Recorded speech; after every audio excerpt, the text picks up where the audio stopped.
Hello my dear students. आज का हमारा टॉपिक है एरोमेटिसिटी। एरोमेटिसिटी एक स्पेशल प्रॉपर्टी है ऑफ अ साइक्लिक कंपाउंड जो उसे एक्स्ट्रा ऑर्डिनरी स्टेबिलिटी प्रोवाइड करता है। It gets extraordinary thermodynamic stability. तो कोई भी एरोमेटिक कंपाउंड्स अपने नॉन एरोमेटिक कंपाउंड से के कंपैरेटिवली ज्यादा स्टेबल होता है। In fact it is even more stable as compare to the aliphatic compounds. तो ये सभी के सभी साइक्लिक कंपाउंड्स मेजरली हम कैटेगराइज कर सकते हैं into aromatic, anti aromatic and non aromatic. तो एरोमेटिक और एंटी एरोमेटिक होने के लिए कुछ रूल्स एंड रेगुलेशंस है, right? There are certain rules for aromatic and anti aromatic. और जो भी कंपाउंड ना एरोमेटिक है या ना एंटी एरोमेटिक है, उन सबको हम कह सकते हैं नॉन एरोमेटिक। मतलब जो ये बिल्कुल ही रूल फॉलो ही नहीं करता, जिसमें कोई भी एक रूल वायोलेट हो गया, तो that will be categorise, that can be called as non aromatic. तो देखिए क्या-क्या रूल्स हैं। Let's see what are the rules for aromatic compound. तो सबसे पहले एरोमेटिक कंपाउंड के लिए ऑफ कोर्स साइक्लिक तो होना ही चाहिए। We are talking about a cyclic compound, right? तो it should be a cyclic compound, it should be a cyclic structure, then it should be a planar structure. Planar होना चाहिए, मतलब वो अगर एक प्लेन में नहीं होंगे सारे एटम्स, तो वो उसे हम एरोमेटिक नहीं कह सकते। Then there should be a conjugated system in the ring. Ring के अंदर पूरा कॉन्जुगेशन होना चाहिए and the complete delocalization of pi electrons in the ring. Complete delocalization means what? It means every atom present in the ring should participate in delocalization. ये resonance जो ring में हो रहा है, ये जो इलेक्ट्रॉन्स का घूमना फिरना रिंग में चल रहा है, उसमें सभी के सभी इलेक्ट्रॉन्स जितने भी रिंग में प्रेजेंट है, वो सब पार्टिसिपेट करने चाहिए। तो हम इसे कहेंगे कंप्लीट डीलोकलाइजेशन। और ये रेजोनेंस पूरे रिंग में तभी पॉसिबल है जब वो एक प्लेनर स्ट्रक्चर होगा, isn't it? तो रिंग साइक्लिक होना चाहिए, प्लेनर होना चाहिए। प्लेनर होना चाहिए मतलब सबके सभी कार्बन या सभी एलिमेंट्स, जितने भी एलिमेंट्स प्रेजेंट हो, not only carbon, it can be different element also, but it should be sp2 hybridised. Clear? मतलब उसमें एक अनहाइब्रिडाइज्ड p ऑर्बिटल तो होना ही चाहिए, जिससे रेजोनेंस या डीलोकलाइजेशन जिसके थ्रू हो सके। और वो सभी के सभी p ऑर्बिटल्स एक दूसरे के एग्जैक्टली पैरेलल होने चाहिए। p ऑर्बिटल्स जब पैरेलल होते हैं तभी उसमें पाई बॉन्ड का फॉर्मेशन होता है, और यहाँ रेजोनेंस होने के लिए पाई बॉन्ड का फॉर्मेशन होना है, isn't it? So these are the conditions, and the most important condition here is it should follows Huckel's rule. अब ये Huckel's rule क्या चीज है? देखिए, number of delocalized electron in the ring, it should be equals to 4n plus 2. 4n plus 2 rule होना चाहिए, where n is a positive integral value, that is 0, 1, 2, 3, ऐसा कोई positive whole number integer होना चाहिए। Clear? As for example, अगर हम इसमें let's check it for benzene. अगर हम बेंजीन मॉलिक्यूल को चेक करें, तो देखो बेंजीन में we have complete delocalization, right? Each carbon atom is sp2 hybridised in the benzene molecule. Each carbon atom is sp2 hybridised, isn't it? तो sp2 hybridised होने की वजह से इन सब के पास एक अनहाइब्रिडाइज्ड p ऑर्बिटल प्रेजेंट है, isn't it? और ये पूरे रिंग में इसका कंप्लीट delocalization है। means every atom participates in delocalization. जब ये इलेक्ट्रॉन्स मूव करते हैं तो सभी के सभी कार्बन एटम्स इस रेजोनेंस में इन्वॉल्व है। This is called complete delocalisation. Now let us check कि हकल्स रूल फॉलो होता है कि नहीं। तो यहाँ one pi electron means one pair of electron. तो इस तरह से total number of pi electrons यानी डीलोकलाइज्ड इलेक्ट्रॉन्स कितने हैं? जो इलेक्ट्रॉन्स यहाँ पे घूमते फिरते रहते हैं वो कितने हैं? That is 1, 2, 3, 4 and 5, 6। So we have 4n plus 2 should be equals to 6. तो यहाँ n की वैल्यू क्या आ रही है? 6 minus 2 upon 4, that is 1. Clear? So यहाँ number of n का वैल्यू अगर 1 आ रहा है, that means this is an aromatic system, right? This is an aromatic compound और ये exceptionally stable होता है। अगर इस तरह से 6 membered एलिफैटिक कार्बन चेन बना दें जिसमें 3 डबल बॉन्ड्स प्रेजेंट हो, ये उससे ज्यादा स्टेबल होगा, बिकॉज यहाँ रेजोनेंस इसको ज्यादा स्टेबलाइज करता है। Clear? Now let us check what are the rules for anti aromatic. Anti aromatic के लिए बाकी सभी रूल सेम है। इट शुड बी साइक्लिक, ये साइक्लिक होना चाहिए। It should be planar, planar structure भी होना चाहिए। Then conjugated system in the ring, again यहाँ भी एरोमेटिक की तरह पूरे रिंग में कॉन्जुगेशन होना चाहिए। And there should be complete delocalisation of pi electron in the ring, पूरे रिंग के एटम्स को पार्टिसिपेट करना चाहिए इन रेजोनेंस। क्लियर? बट यहाँ कंडीशन हकल्स रूल जो होता है 4n plus 2, उसके जगह पे यहाँ पे कंडीशन है 4n rule, means total number of delocalized electron in the ring should be equals to 4n. 4n होना चाहिए, and where n is a positive whole number integral value, that is 0, 1, 2, 3, right? Positive whole number integer होना चाहिए। As for example, let us take cyclobutadiene.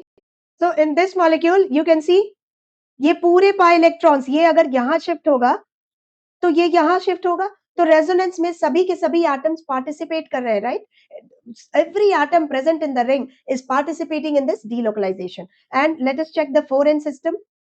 The 4n rule, यहाँ अगर हमने लिखा 4n is equal to total number of delocalized electron कितने हैं? 1 2 and 3 4. So total number of delocalized electrons are 4.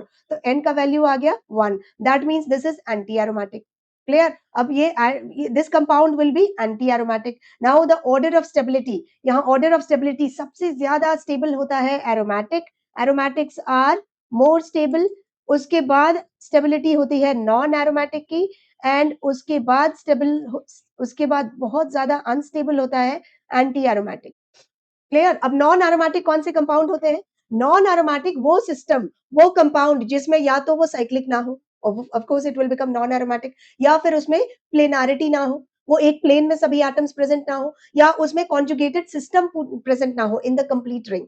पूरे ring के एटम्स पार्टिसिपेट ना कर रहे हो रेजोनेंस में, मतलब there is not a complete conjugation. कहीं पे कोई sp3 हाइब्रिडाइज्ड कार्बन आ गया तो पूरे रिंग के एटम्स पार्टिसिपेट, वो sp3 हाइब्रिडाइज्ड कार्बन कभी भी रेजोनेंस में पार्टिसिपेट नहीं कर सकता क्योंकि वो पाई बॉन्ड नहीं बना सकता.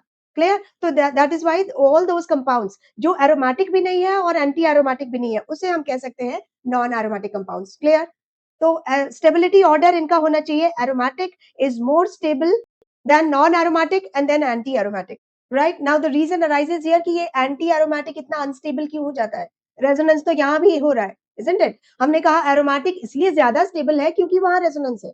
तो अभी आप ये सोच रहे होंगे कि एंटी एरोमेटिक में भी तो रेजोनेंस है, तो वहां वो अनस्टेबल क्यों हो गया?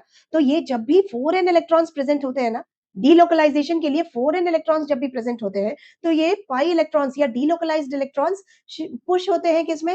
एंटी बॉन्डिंग मॉलिक्यूलर ऑर्बिटल में. यहाँ केमिकल बॉन्डिंग में आपने मॉलिक्यूलर ऑर्बिटल थ्योरी पढ़ा होगा, उसमें एंटी बॉन्डिंग या नॉन बॉन्डिंग मॉलिक्यूलर ऑर्बिटल्स जितने भी होते हैं, उनकी एनर्जी लेवल बहुत हाई होती है, isn't it? और उसमें इलेक्ट्रॉन्स अगर ज्यादा होते हैं तो it makes the whole system unstable. Clear? तो ये जो 4n इलेक्ट्रॉन्स हैं, 4n पाई इलेक्ट्रॉन्स जो डीलोकलाइज होते हैं इन द होल रिंग, तो ये पुश होते हैं into non bonding molecular orbital, और इसीलिए पूरे सिस्टम की एनर्जी लेवल बहुत हाई हो जाती है. The potential energy of the whole compound becomes higher, and ये इस पूरे सिस्टम को अनस्टेबल कर देता है. तो इतना ही जानना, ये this is just for your sake of your knowledge, I have told you. बाकी इसमें बहुत ज्यादा डिटेल में जाने की जरूरत नहीं है. From question solving point of view बस आप ये जान लो कि एंटी एरोमेटिक होता है तो वो बहुत ज्यादा अनस्टेबल होता है. इनफैक्ट वो रूम टेम्परेचर पे इतना अनस्टेबल होता है कि generally it is not formed at room temperature. Clear? तो यहाँ सेम चीज एरोमेटिसिटी का पूरा रूल्स हमने दे रखा है कि वो प्लेनर स्ट्रक्चर होना चाहिए, राइट? साइक्लिक कॉन्जुगेशन होना चाहिए, एंड हकल्स रूल फॉलो होने चाहिए, isn't it? The examples are benzene and cyclopropynyl cation. Cyclopropynyl cation means this is a cyclopropynyl carbocation. इसमें ये इलेक्ट्रॉन यहाँ भी शिफ्ट कर सकता है, देखिए ये इधर भी शिफ्ट कर सकता है, ये इधर भी शिफ्ट कर सकता है, और ये shift because of this positive charge यहाँ पूरे रिंग में delocalisation is possible. So that is why this is also aromatic. यहाँ अगर आपने 4n+2 रूल चेक किया, so this is equals to 1 2, number of delocalized electron 2 है, तो n की वैल्यू आ गई 0, so it is becoming aromatic. Right? This we have already discussed this anti-aromatic cyclic planar fully conjugated system and delocalized pi electron 4n होता है. Example is cyclobutadiene. Non aromatic, it fails planarity और lacks complete conjugation, जो हम अभी discuss कर चुके हैं. इसमें कोई sp3 हाइब्रिडाइज्ड कार्बन प्रेजेंट हो सकता है. एग्जांपल हो गया cyclohexane, it is non aromatic. Cyclopropene भी नॉन एरोमेटिक है. अगर ये सिंपल साइक्लोप्रोपीन है तो डीलोकलाइजेशन होगा ही नहीं, पूरे एटम्स इन्वॉल्व नहीं होंगे in resonance, and that is why it is non aromatic. तो रिलेटिव स्टेबिलिटी ऑर्डर होनी चाहिए, aromatic is most stable, then non-aromatic, and then anti-aromatic. Now categorize the following into aromatic, non-aromatic and anti-aromatic. इस पे based PYQs में काफी questions पूछे जा चुके हैं. So let us see this compound. सबसे पहले चेक करना है कि कंप्लीट कॉन्जुगेशन है या नहीं रिंग में, राइट? कंप्लीट कॉन्जुगेशन है, इसमें कंप्लीट कॉन्जुगेशन प्रेजेंट है, ये इधर भी जा सकता है और इधर भी जा सकता है. दिस कंपाउंड इज एरोमेटिक क्योंकि यहाँ 4n+2 equals to 2. There are 2 delocalized electrons. पूरे रिंग में delocalization present है, n वैल्यू आ जाएगा 0, so it is aromatic. इस कंपाउंड को चेक करेंगे. I think there is a double bond missing here.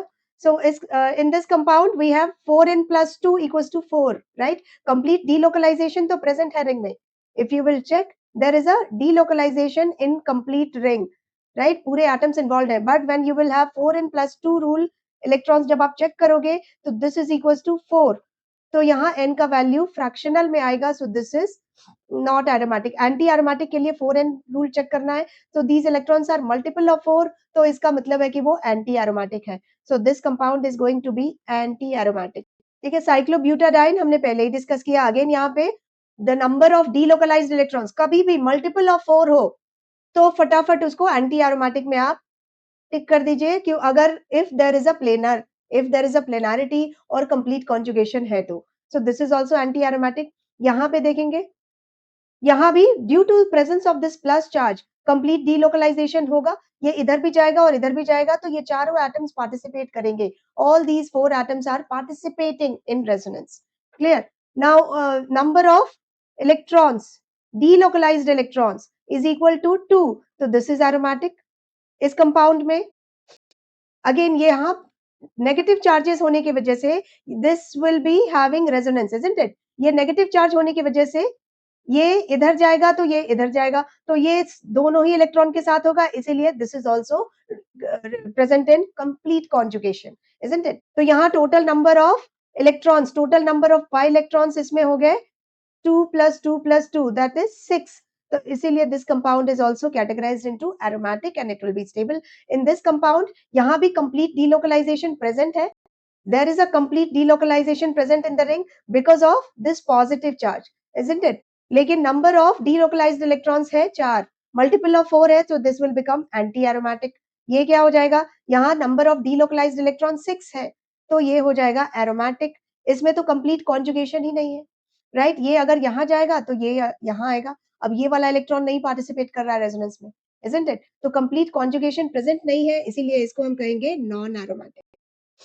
Clear? Let us see this compound. अब इसमें बहुत सारे बच्चे सोचते हैं कि कंप्लीट कॉन्जुगेशन तो नहीं है, बट बेटा इस रूम में तो कंप्लीट कॉन्जुगेशन है, इस रिंग में कंप्लीट कॉन्जुगेशन है, राइट? यहाँ अगर आपने रेजोनेट किया तो ये इधर जाएगा, ये इधर जाएगा, ये इधर जाएगा, तो ये पूरा का पूरा ring will be considered as a conjugated system. और ये वाला part इसमें नहीं है, ये this whole can be considered as a substituent, isn't it? तो यहाँ पे ये भी हम categorize करेंगे into aromatic. Clear? In this compound, इसमें देखिए यहाँ complete conjugation present है, there is a positive charge here, तो पूरे ring में complete conjugation present है. because of the presence of this positive charge, तो ये aromatic है और this becomes highly stable. इसे हम कहते हैं tropylium ion. Tropylium ion, it is exceptionally stable molecule. Clear? Then this compound, again यहाँ 1, 2, 3, 4, 5, 6, 7. 7 means 14 pi electrons है. तो 4n plus 2 rule satisfy हो रहा है, planar है, complete conjugation है, so this is aromatic. Now this compound, this is having a negative charge present here. अब negative charge की वजह से complete delocalization है, but number of pi electrons, in this case total number of pi electrons है 2 plus 2 plus 2 plus 2 means 8 electrons, which is a multiple of 4. तो ये हो जाएगा anti aromatic. तो it is unstable. Now this is cyclooctatetraene. ये एक famous compound है. The name is cyclooctatetraene. Clear? ये compound has got more 8 carbon atoms. और इसमें अगर आप कैलकुलेट करोगे तो number of pi electrons are multiple of 4. ये देखेगा, दिखने में लगेगा हमें कि एंटी एरोमेटिक है according to ours rules, but ये एंटी एरोमेटिसिटी को एस्केप करने के लिए ये कंपाउंड अपनी प्लेनारिटी लूज कर लेता है. Clear? And it assumes a tub like structure. तो जब नंबर ऑफ कार्बन एटम्स ज्यादा हो तो कंपाउंड के पास ट्विस्ट होने की या प्लेनारिटी लूज करने की कैपेबिलिटी होती है, and this compound loses its planar structure. ये एक टब लाइक स्ट्रक्चर हो जाता है. It assumes a tub like structure and this becomes non aromatic. और हमें पता है कि non aromatic compounds are more stable as compare to anti aromatic. तो ये कंपाउंड हो जाएगा, दिस इज नॉन एरोमेटिक. तो same thing we have done here. ये हमने ऑलरेडी सॉल्व कर लिया है. साइक्लोप्रोपिनाइल कार्बोकेटायन एरोमेटिक है, साइक्लोप्रोपिनाइल एनायन एंटी एरोमेटिक हो जाएगा क्योंकि नंबर ऑफ पाई इलेक्ट्रॉन्स यहाँ हो गए 4. Then cyclopentadienyl anion aromatic, cyclopentadienyl dienyl cation is anti aromatic. So ये सब हम पहले ही सॉल्व कर चुके हैं. So you can just try working out the problems. Okay कुछ एक्सेप्शंस यहाँ पे जैसे ट्रोपाइलियम आयन की हमने बात ऑलरेडी कर ली है। ट्रोपाइलियम आयन जो अभी अभी हमने बताया that is exceptionally stable, very highly stable aromatic compound. And cyclooctatetraene वो एंटी एरोमेटिसिटी से बचने के लिए वो नॉन एरोमेटिक हो जाता है अपनी प्लेनारिटी लूज करके। Now some heterocyclic aromatic compounds जैसे थायोफीन, फ्यूरान, पायरोल, ये सब के सब एरोमेटिक होते हैं। Pyridine, so these all are heterocyclic aromatic compounds. इसमें इसे कहते हैं thiopheene. This is called thiopheene. This is called furan. जहां heterocyclic aromatic compounds है, इसमें lone pair of oxygen is participating in resonance. This is called pyrrole and this is pyridine. Clear. Benzene में अगर एक कार्बन को हटाकर nitrogen हमने लगा दिया, इट इज कॉल्ड पिरिडीन। तो ये सभी के सभी हेट्रोसाइक्लिक, मतलब एक ही तरह के एटम्स नहीं है रिंग में, साइकिल में। तो दीज आर एरोमेटिक। अब यहाँ एरोमेटिक होने के लिए this lone pair of electron has to participate in resonance. ये रिंग को दिया जाएगा, this will be donated to the ring to gain the aromaticity. Clear. तो ये लोन पेयर पार्टिसिपेट करेगा रेजोनेंस में। So these all are heterocyclic aromatic compounds. So based upon aromaticity हम decide कर सकते हैं pyrrole और pyridine में which is more basic. We have a pyrrole ring and a pyridine ring. तो pyridine में we have 6 pi electrons. इसमें भी resonating electrons 6 होते हैं, लेकिन इसमें 6 electrons resonance करने के लिए, इसमें resonance के लिए ये lone pair को participate होना पड़ेगा in the resonance, right? This lone pairs will be given to the ring for resonance, isn't it? तो ये पूरा का पूरा system conjugation में present है। number of electrons will be 4n plus, number of electrons is 4n plus 2, clear। number of resonating electrons या pi electrons है 4n plus 2, that is 6। तो यहाँ n की वैल्यू हमें है आ गई 1। तो ये पूरा रेजोनेंस में पार्टिसिपेटिंग है और ये एरोमेटिक है। ये भी एरोमेटिक है, लेकिन इसका जो लोन पेयर है वो रेजोनेंस में पार्टिसिपेट नहीं कर रहा। क्लियर। अगर इसका लोन पेयर भी रेजोनेंस में पार्टिसिपेट करेगा तो ये नाइट्रोजन sp हाइब्रिडाइज्ड हो जाएगा। अगर इस अभी इस nitrogen is sp2 hybridised, isn't it? तो इसके पास एक वेकेंट p ऑर्बिटल है जहां रेजोनेंस हो रहा है। अगर ये लोन पेयर भी पार्टिसिपेट करेगा तो it will become sp hybridised, जिसका लीनियर शेप होता है। अगर लीनियर शेप होगा तो फिर ring structure is not possible, ring टूट जाएगा। So this lone pair will not participate in the resonance, और यहाँ रेजोनेंस के लिए these electrons are sufficient. Clear. ये इलेक्ट्रॉन्स यहाँ रेजोनेट करके रिंग को एरोमेटिक बना सकते हैं, द पाई इलेक्ट्रॉन्स। तो ये भी एरोमेटिक है, लेकिन lone pair is not involved in the resonance, मतलब it is only sitting on the nitrogen. तो अगर लोन पेयर और इलेक्ट्रॉन की डेंसिटी नाइट्रोजन पे ज्यादा है तो वो H प्लस आयन को आसानी से एक्सेप्ट कर सकता है या H प्लस आयन को आसानी से अटैक कर सकता है, and that is called basicity. Basicity is the one, basic compound is the one which can take H plus ion very easily, है ना। जो H प्लस आयन को ज्यादा आसानी से ले ले वो ज्यादा बेसिक है। अब यहाँ ये H प्लस आयन को ज्यादा आसानी से ले लेगा, राइट। उसके पास इलेक्ट्रॉन डेंसिटी बहुत ज्यादा है, तो वो H प्लस आयन को उतनी आसानी से पकड़ सकता है। इसीलिए this is more basic. pyridine is more basic than pyrrole. In fact, pyrrole की basicity तो बहुत poor होती है. It is not considered as a base. Now we'll see some exocyclic carbonyl aromaticity. Exocyclic carbonyl aromaticity मतलब उसमें conjugation present है, but जो atom ring के बाहर प्रेजेंट है वो कॉन्जुगेशन या वो पूरे रिंग को एरोमेटिक बना रहा है। तो ये सब these are some of the exocyclic carbonyl compounds है जो कि एरोमेटिक है। तो इसमें एरोमेटिसिटी चेक करने के लिए we will have to see, यहाँ डबल बॉन्ड है ऑक्सीजन के साथ और ये पाई बॉन्ड एंड ये pi bond is present in conjugation. तो यहाँ जो जिस बॉन्ड की वजह से ये एरोमेटिक हो रहा है that is outside, right, that is outside this double this ring. इसीलिए इसको कहते हैं exocyclic carbonyl aromaticity. These are the carbonyl groups, right. This CO it is a carbonyl group, these all are carbonyl compounds. और इस carbonyl compound में अभी अगर ये पाई इलेक्ट्रॉन आपने यहाँ शिफ्ट किया तो ये एरोमेटिक हो जाएगा। यहाँ एरोमेटिसिटी हम इंडिकेट कर सकते हैं, अगर ये बॉन्ड यहाँ शिफ्ट हो रहा है तो ये पाई बॉन्ड यहाँ शिफ्ट होगा, isn't it? तो आप इसको कभी भी तोड़ के, कभी भी ऐसे कंपाउंड की एरोमेटिसिटी चेक करनी हो, whether it is aromatic non aromatic, तो इसको आप तोड़ करके चेक कर लेंगे। ये हो जाएगा O minus and this will be plus with a positive with a pi bond.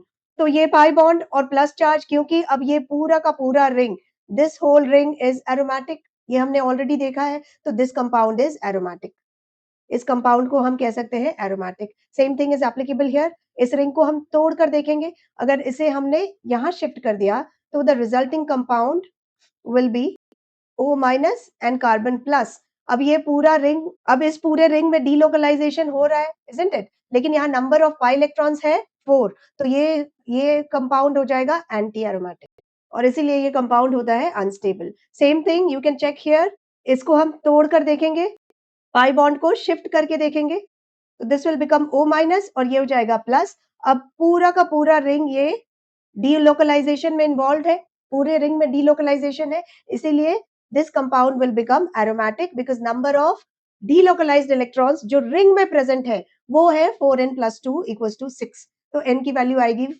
1, that is why it is aromatic. तो इसमें ये वाला पार्ट से आप कन्फ्यूज़ नहीं करेंगे। क्लियर? ये जो पार्ट है, this part you don't have to get confused कि इसे हम काउंट करें या ना काउंट करें। आप उसे ब्रेक करके देख लो and then you check for the ring. उसे एक बार ब्रेक कर लो and then you have to check only for the ring. Clear? You have to check only for the ring कि ये एरोमेटिक है या एंटी एरोमेटिक है या नॉन एरोमेटिक। तो वो सभी साइक्लिक कंपाउंड्स जिसमें alternately present double bonds and single bonds होते हैं, उन्हें हम कहते हैं एन्युलीन्स। These all are called as annulenes. As for example, ये सभी के सभी compounds है annuline, cyclobutadiene, this is benzene, this is cyclooctatetraene. So all the annulenes have alternating present sigma single bond and double bond. Clear? अभी इसमें anti aromatic और aromatic rule हम check कर सकते हैं with 4n and 4n+2 rule respectively. तो यहाँ 4n+2 rule satisfy हो रहा है तो दिस इज एरोमेटिक। यहाँ ये कंपाउंड हो जाएगा anti aromatic, this is aromatic. अब जितने भी एन्युलिन्स हैं उसमें अगर नंबर ऑफ कार्बन एटम्स 8 से ज्यादा है तो उसमें इतने सारे हाइड्रोजन एटम्स होते हैं, तो because of the repulsion between hydrogen atoms वो अपनी प्लेनारिटी को लूज कर लेते हैं, तो उनकी प्लेनारिटी लूज हो जाती है and they become non aromatic. Clear? तो वो एंटी एरोमेटिक ना होकर के नॉन एरोमेटिक होना प्रेफर करते हैं। So they all become non aromatic unless and until there is a rigid structure. Clear? तो ये सभी के सभी ये this having 8 carbon compounds or 10 carbon compounds, 10 aniline, ये सभी के सभी this is 4 aniline, isn't it? This is called 4 aniline. ये सभी के सभी more greater than 8 carbon compounds वाले नॉन एरोमेटिक हो जाते हैं। दिस इज 4 aniline क्योंकि number of pi electrons equals to 4। यहाँ total pi electrons equals to 4। यहाँ पे total number of pi electrons equals to 6, तो इसे हम कह सकते हैं 6 aniline। यहाँ total number of pi electrons is equal to 8, तो यहाँ हम कह सकते हैं 8 aniline। तो ग्रेटर देन 8 aniline जितने भी होते हैं कंपाउंड, वो सब के सब नॉन एरोमेटिक होना प्रेफर करते हैं to avoid the anti aromaticity, और that is also because of the repulsion between the hydrogen atoms. Compound में बहुत ज्यादा हाइड्रोजन एटम्स हो गए, उनके बीच रिपल्शन होगा तो उनकी प्लेनारिटी लॉस्ट हो जाती है। So that's all for aromaticity in today's class. Next video lecture mein we will talk about reaction intermediates, their stability orders, their rearrangements and everything. So see you in the next video lecture. Till then, take care. Bye bye. Thank you so much for watching.